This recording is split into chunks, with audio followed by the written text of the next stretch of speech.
Buenas noches, muchas gracias por acompañarnos en nuestro espacio Vamos al Punto, que compartimos con ustedes todos los lunes a las 7 de la noche por 100% Noticias.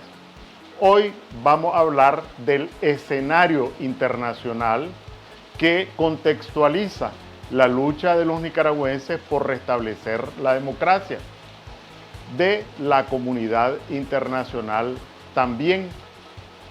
En esta lucha por restablecer la democracia en nuestro país hay varios campos de batalla.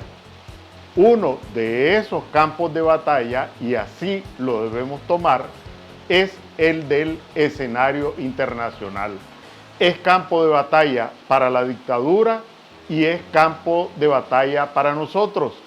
Y en consecuencia debemos tener una lectura y una estrategia bien afincada, con los pies bien sentados sobre la tierra, porque si no ponemos los pies sobre la tierra, pues no vamos a avanzar o no vamos a avanzar con la velocidad que se requiere. Empecemos pues. En primer lugar, el problema de restablecer la democracia en Nicaragua, y esta es la primera premisa, es de los nicaragüenses. No es de la comunidad internacional.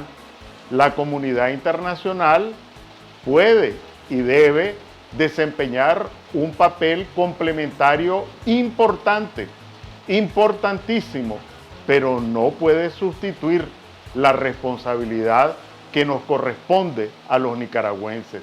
La situación en Nicaragua no se va a resolver en Washington, en Bruselas o en Madrid. Se va a resolver en Nicaragua. Aunque, repito, la comunidad internacional ha jugado, juega y está llamada a seguir jugando un papel importante, complementario en la lucha por restablecer la democracia en Nicaragua. Lo segundo que debemos tener claro es que la comunidad internacional, como la llamamos, no es un bloque monolítico, ni se mantiene invariable en el tiempo. La comunidad internacional está integrada por organizaciones internacionales, por gobiernos que no son un bloque de cemento, son como un acordeón, se estira y se encoge de acuerdo a la orientación política de los distintos gobiernos. Y la orientación política de los distintos gobiernos cambia con cada desenlace electoral. Y los gobiernos, un poco duro decirlo, se guían por intereses, por afinidades políticas, por intereses económicos, por afinidades ideológicas, incluso a veces por redes de corrupción. No son ángeles los que gobiernan los distintos países.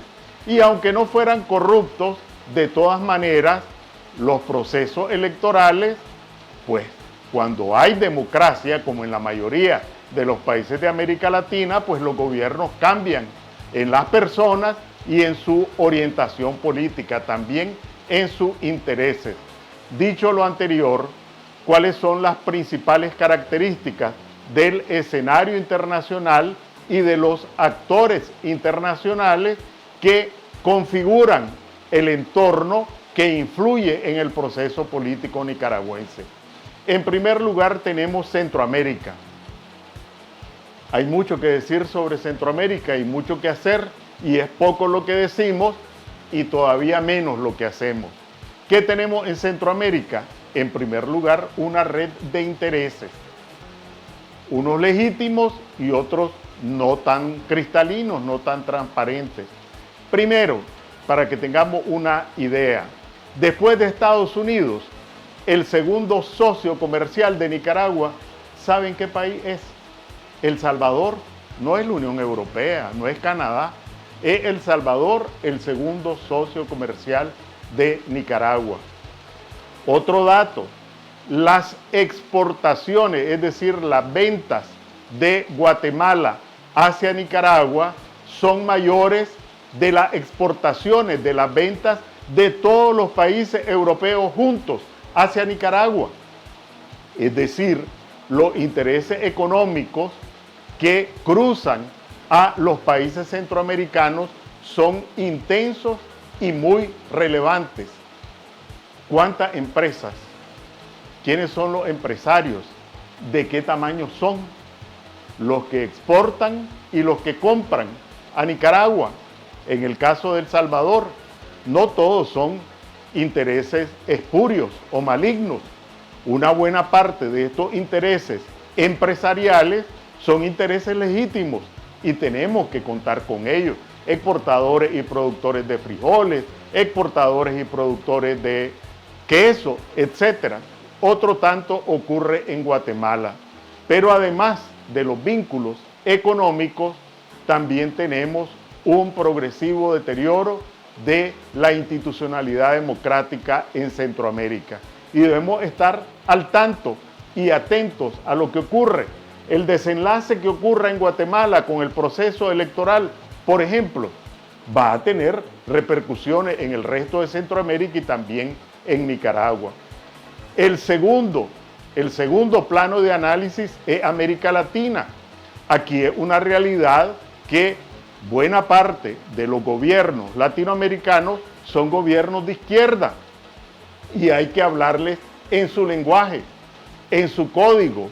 Menos mal que la mayoría de estos gobiernos hasta ahora han tenido una posición crítica, pero otros han tenido una posición ambigua, como en el caso de México, y ya vimos lo que hizo Brasil con el debate en la OEA sobre Nicaragua con sus posiciones complacientes y blandengues hacia la dictadura.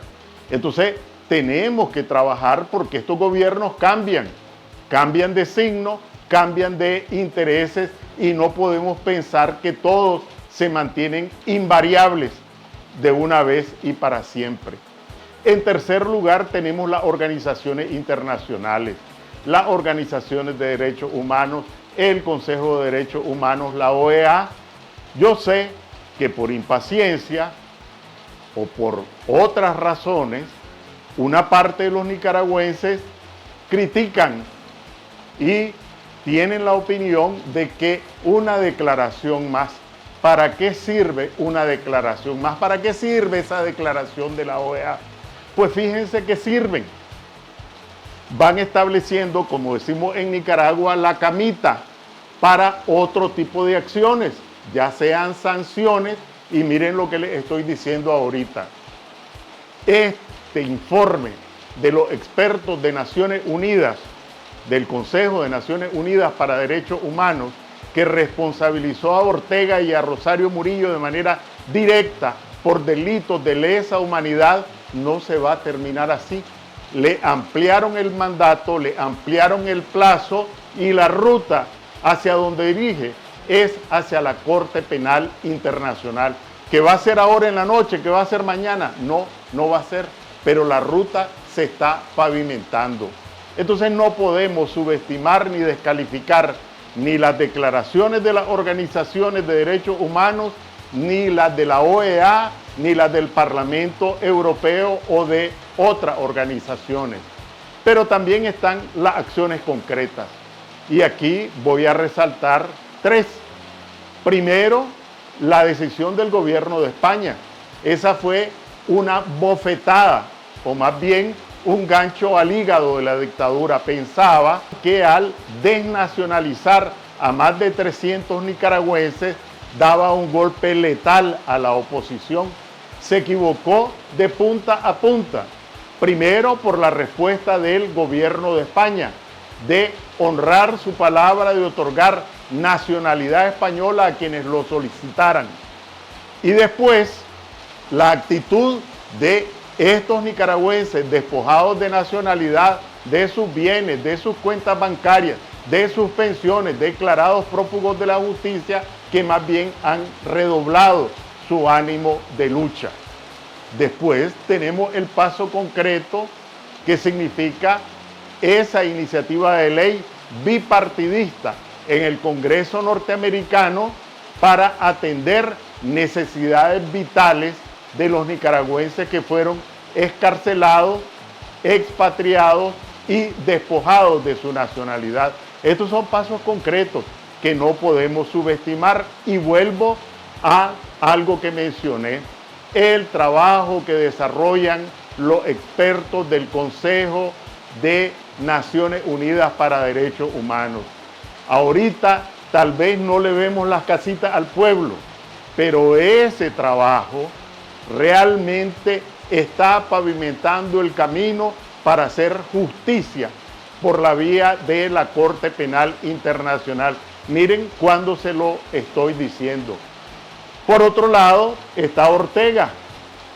Irán, China, Rusia también está librando su batalla, y nosotros tenemos que utilizar esas acciones irresponsables de Ortega, alianzas con Rusia con quien no compartimos ningún interés económico, alianzas con Irán con quien tampoco compartimos ningún interés económico. Lo único es que sirve de cómplice para el trasiego de estos capitales fraudulentos de la dictadura. Y China, que está al acecho, pero también trabajando día a día. Nuestra obligación en este sentido es incorporar a nuestro discurso y a nuestras acciones de incidencia internacional el peligro que representa Ortega para la seguridad regional centroamericana y para la seguridad hemisférica. Esto amenaza a países, amenaza a organizaciones, amenaza a partidos políticos, amenaza a empresarios y amenaza a las sociedades latinoamericanas o en general del continente americano. Conclusión: la comunidad internacional, el escenario internacional son un frente de batalla en la lucha por restablecer la democracia en Nicaragua, y debemos articular un discurso, una estrategia que comienza por un análisis aproximado, un análisis informado de qué es lo que está ocurriendo en la comunidad internacional y en el escenario internacional. No podemos, frente a este campo de batalla, andar pintando pajaritos preñados o andar dibujando quimeras en el aire. Hay que poner los pies sobre la tierra. Que tengan buenas noches. Nos vemos el próximo lunes en un espacio más de Vamos al Punto. 100% Noticias y mi página de Facebook. Que tengan buenas noches.